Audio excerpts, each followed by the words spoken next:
Great. Okay, let's take a minute out and look at some actual paint samples.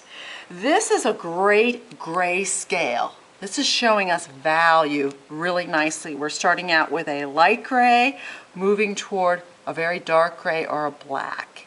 Very typical of when we talk about gray. So we are getting that scale from the light to a dark.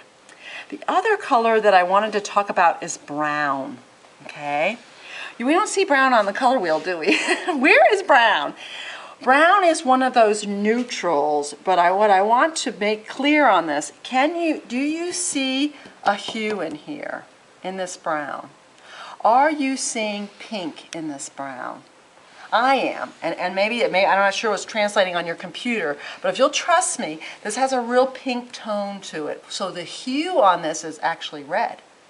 This comes from the red family, and we've made it muddy by probably adding some green, adding some of that complement, and we have a value scale of this brown. But what I want you to think about is the hue that it comes from.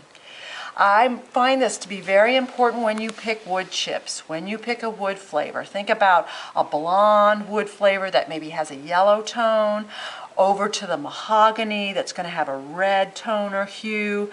It's very important to really start looking at these samples that you choose and what is the base color. So that's one of the things about brown that I think is very important in interiors.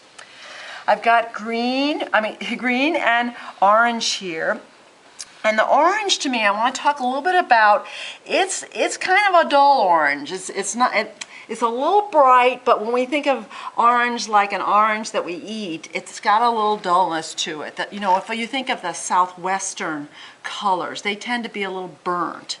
So when we talk about this as an intensity, it's not super bright, not super dull, but it also, we can talk about its value. It's got a dark value over to a light value. So even though this looks like peach, peach is from the orange, its hue, and it's going to be that pastel, that white, that has that white in it, going from that orange adding white.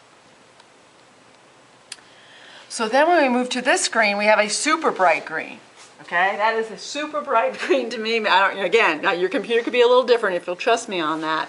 And we have a value from light to dark.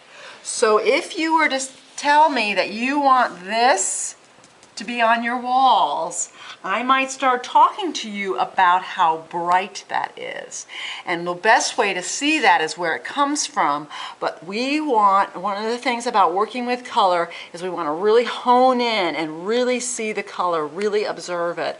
As studies have shown that people that work with color, artists, designers, painters, see more color. They see color with more finite eyes. So we are really working to make that happen. The other thing I just wanted to briefly talk about is the idea of white.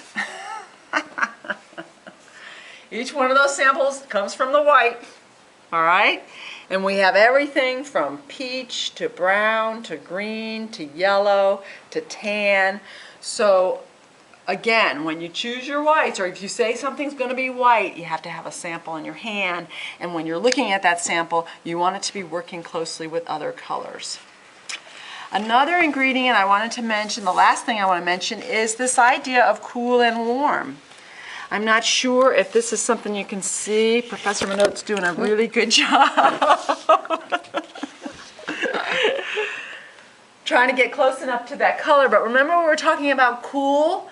Here's a cool yellow. It's coming from the green, okay?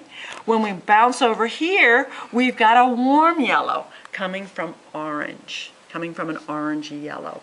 So again, when a client wants a yellow wall, you got to be very specific about whether that's going to be a cool yellow or a warm yellow. What's the intensity going to be?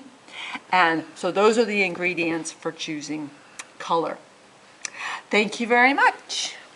Until next time.